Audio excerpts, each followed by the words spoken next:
Nas Music Network Magazine. It's not a lie. Love is hard to find for real. I'm lost inside, and I don't know how I feel. In the past I proper tried. Where my heart is up for you to find. I'm on edge I can't utilize. I've had to take a pulse like numerous times.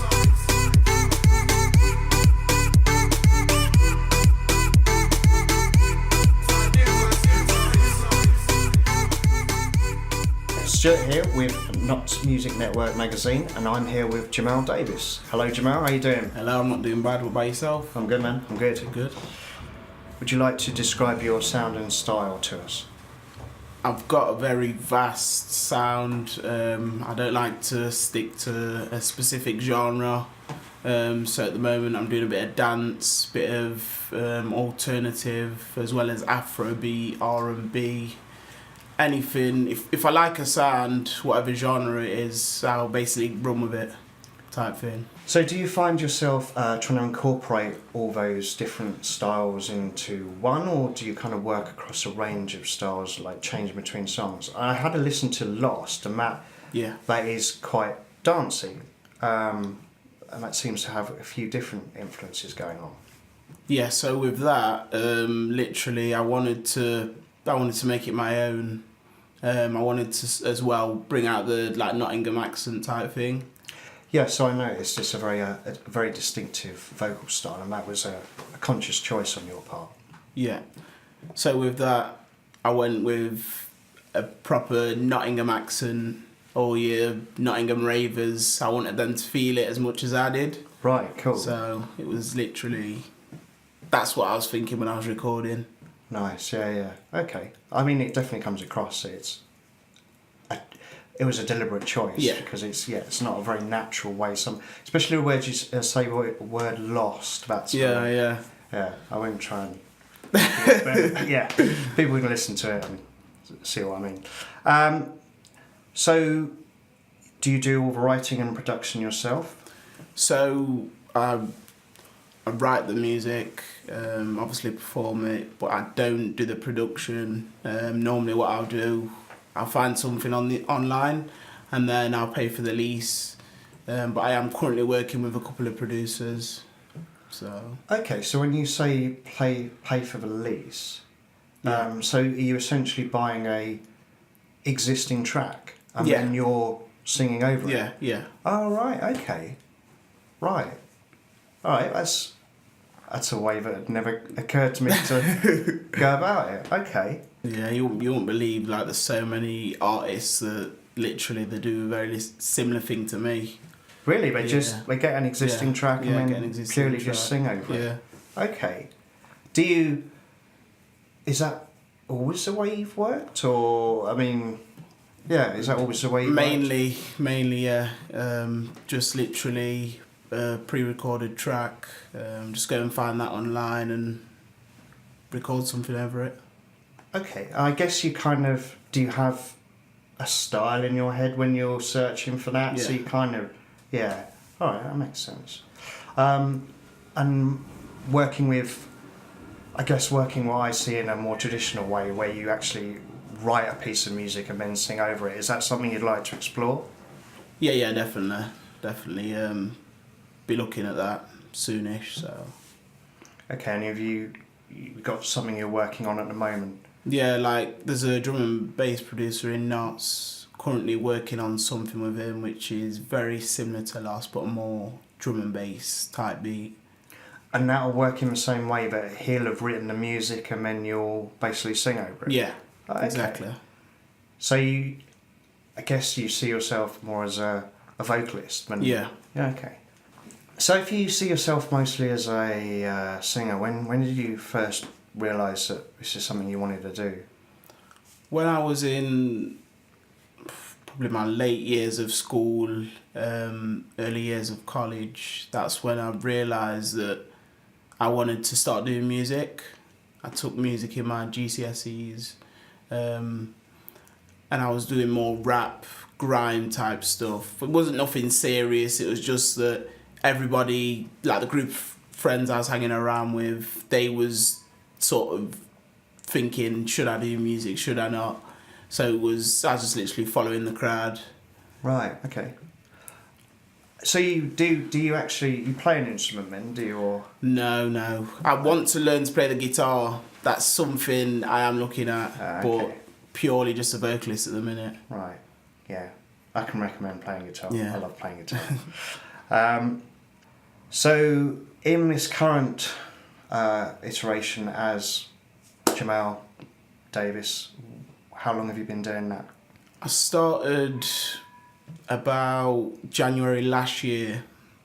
That was when I come back after doing it when I was younger, not really taking it serious, wasn't really sure exactly what I wanted to do, so I come back start of last year, January, released my first song, come with a different sound, new dress sense type thing. All these shirts I wear, you'll see them in my videos, tailored by my granddad. Oh, nice. Yeah. So I'll always be wearing funky shirts, like different type of glasses, and my sound, I think my sound's distinctive, but it's never the same. Like if you listen to my tracks, most of them aren't the same genre, and I sound very different. The way I sing it, the flow, the accent I use, it's all different. I don't like to make similar tracks. No, I mean that's yeah, that's cool. I understand that. Like you never want to repeat yourself. No, do you? exactly. And, certainly, it's kind of, I guess, while you're sort of starting, as much as anything, you're kind of exploring and finding a sound. You might find when you start working with a producer that it starts to become, you find a sound that's completely you. But I think the fact that you're singing over songs is always going to make it be you, because ultimately it's your voice. So you know, it's kind of cool you got that.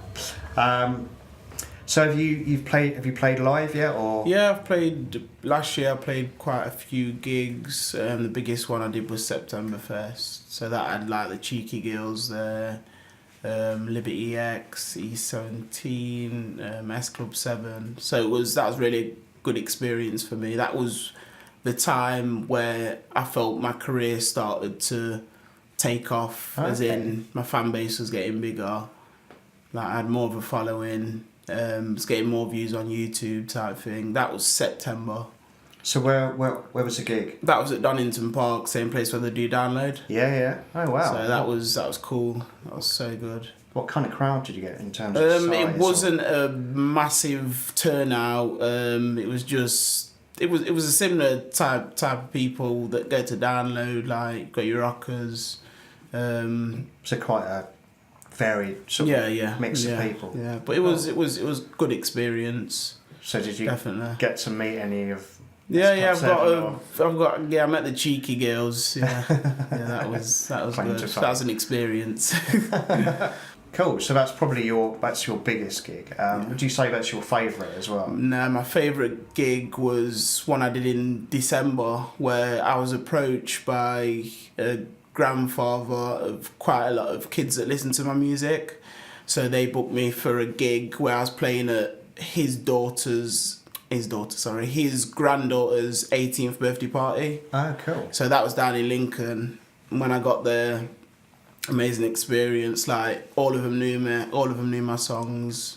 Wanted to take pictures. So I was like on top of the world. That point. Yeah. Good feeling. Yeah, kind of. Yeah, must feel like you made it. Yeah, exactly. Yeah. So, how do you perform live? And are you essentially playing to a backing track, I guess? Yeah. Yeah. Okay. Cool. And you find that works for you, because there's something I've thought about with the live experience about how you make it interesting as a show. I mean, it's one thing when you've got a full band there, because I always find that like it's something about having a drummer on stage kind of lifts it. Yeah. I mean, not just in terms of the sound as well, but in terms of the visual kind of aspect of it. So how do you kind of go? I guess the question for you is, how do you kind of go about making your show a show, or do you not? Or I suppose it depends where you play as well. Like a lot of festivals now, you will literally hear artists, the track we're playing, and then they'll just be going over it. Right. But that obviously that's not the same with bands. No. Bands purely live, you're getting the full sound of just their voice and not something that's pre-recorded. So it depends who you're playing to. But most of the time, I do a similar thing. The track's playing, I'm going over it. But they seem to like that. Oh, okay. People I mean, yeah, seem no. to like that nowadays. Yeah. Obviously, if you go to download, it's not really what they expect. They expect purely bands. Yeah. But if you, I don't know, Detonate, for example, a lot of their music, artists that are performing on stage, they'll just literally sing over the track. Right. I mean, I guess it's like a DJ playing records. Yeah. Really. You know. No, exactly. Ultimately, if people are into what you're doing and they're feeling it, then it doesn't matter how it's kind of presented. Yeah. You know, it's just kind of curious from the point of view of having, like I say, having thought about how one might play live. So we're playing live. Have you thought about using a band? Yeah, I've definitely thought about it. Like Lost, that's something I'm hoping at some point this year I can perform with a band. I think that'd be amazing for me. Cool. Just get a different feel from it. So yeah, that's something I'll be looking at. Also writing something possibly with a band. Okay. Yeah. Cool. I am into doing acoustic stuff as well. If you go on my YouTube channel, I've got a preview of my EP which is called Black Velvet. You'll see me singing over basically just a guitar. Oh yes, I saw that. Yes. Yeah. So I like to show people that it's not just dance I do or hip hop or R&B or whatever. I do want to do more of that type of music as well because I like to pull different crowds in, and I think releasing that, showing people that I can do something else rather than just doing a set thing. Right, and that was presumably a collaboration with the guitarist, was it? Where he sort of came up with the music and then you sang over it. Okay, cool. Yeah, so I guess that's a similar process for you. But yeah, exactly. Cool. Yeah, no, it was interesting to see that. It was definitely an added dimension to it. So, talking about playing live, is there anywhere in Nottingham you'd really like to play? This year I'm hoping Splendour. Oh, cool. Yeah. I've already put my application in start of January, so fingers crossed I'm going to be playing there this year. What are you working on at the moment? So at the minute I'm working on a song called Jump on My Wave. It's like a hip hop, like trap type beat. And I've had the best reaction from it because what I normally do is on my Snapchat, there's about 300 people that view my snaps. So when I'm recording, I always do it to get feedback. I'll just send out a clip. If people are replying and giving me good feedback, then I've got a good feeling about it. If I get no comments or people are just opening the snaps and not replying back, then I'm a bit worried. But I've had like probably the best feedback from this track. Oh, nice. Yeah, so I mean, I'm gonna be filming a video for this probably within the next month or so. I'm looking at a venue in Notts, possibly Market Bar to shoot the video. Because I saw you obviously got a video for Lost as well. Yeah. Which was outside. Where was that? I kind of. Everybody asks where it is. It was in Melton Mowbray. Right. It was like towards Melton Mowbray, just before you get in there. Yeah. Right.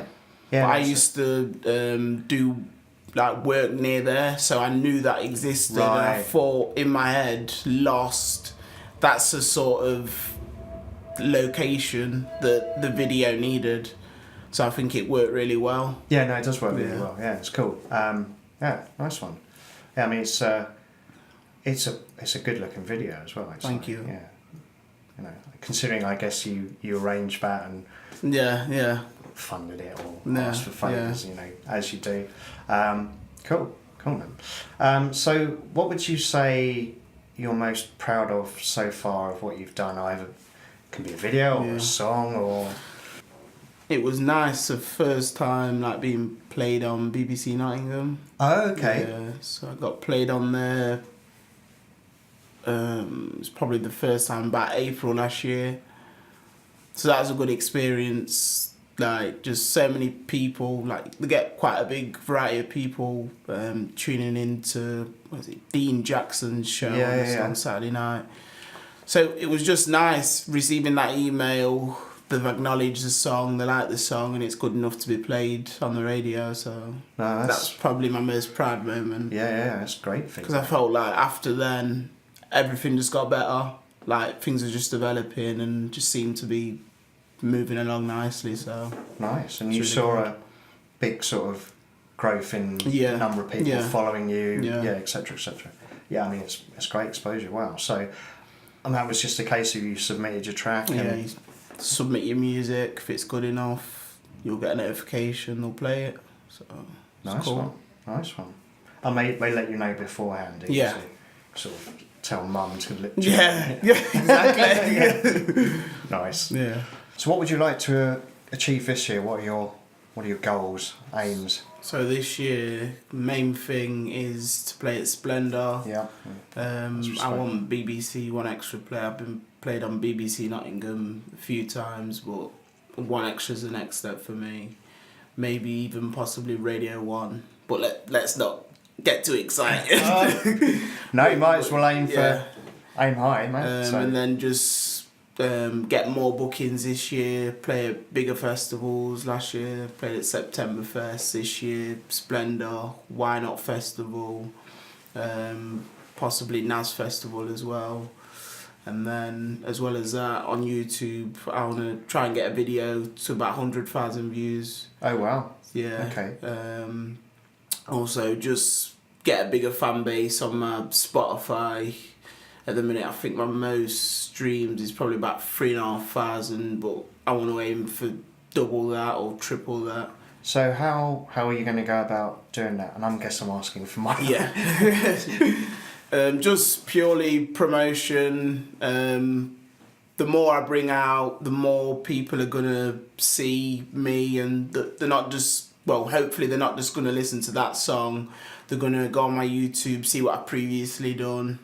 If they like whatever I'm bringing out, so it's just mainly promotion, word of mouth. I've got business cards as well, so I like to give them out. Yeah, I mean I know Spotify, you can get like curating. Yeah. If you get on curated lists, that's a good way to kind of get exposure. Yeah. And there's two types of lists. There's like manual ones, and then there's the automatic ones. So obviously, like the automatic ones are about the meta tagging, how you tag it all, but then the manual ones are actually a human being kind of choosing it. And I think it's how you... So if you're releasing something on Spotify, I think it's how you release it. So when I did Lost, I like built it up for about a month before I released it. Right, okay. And I set a date for it to be released, like the audio to be released. It was about 3 or 4 days before the video was going to come out. So loads of people was streaming it and buying it on iTunes before it come out, because I built it up so much, kept playing on my Snapchat, on my Instagram story, on my Facebook story. And then I just like really built it up, like quite a lot of people liked it, and then they're just waiting for the video. So the streams were just picking up and picking up. Right, so it kind of builds its own momentum and keeps rolling. So I think it is about timing and how you release it. It's just not about how big your fan base is. Right. For me, I might be wrong, but well, it seems to be working for you. So fair play, yeah. Thank you. So is there anything else you're working on at the moment? So at the moment, I'm promoting a lot. I like to take a step back from music sometimes and just fire away, sending emails to magazines, newspapers, artist managers, record labels. So yeah, I'm been doing a lot of that at the minute. And have you had good responses? Yeah, I get replies. Been in a couple of newspapers, couple of magazines, a few blogs, like online magazines, stuff like that. I've been on Knots TV as well. Oh, nice. Yeah, okay. I appeared on that. Sent them my music and was like, yeah, it'd be great to have you on the show kind of thing. That went really well. You can see that online now anyway. I think they keep their interviews on there for like ever, so... Oh, so that was an yeah, interview as well? If anybody wants to go and see that, feel free. Okay. I'm not sure we're going to allow you to advertise. I'm joking. It's fine, mate. It's fine. Yeah, I will check that out. And of course, you're going to be on Knots Music Network as well. Yeah. So, got anything you want to say? Where can people find out more about Jaymal Davis? So you can get me on Facebook, Jaymal Davis. That's my fan page. Snapchat is JaymalD50. My Twitter is at Jaymal Davis. My Instagram is Jaymal, not Jamal. So you can find me on there. I'm also on Spotify and iTunes and everything. So I'm just on all platforms. All right. Thanks, Jaymal. Thank you for having me. Yeah. Nice one.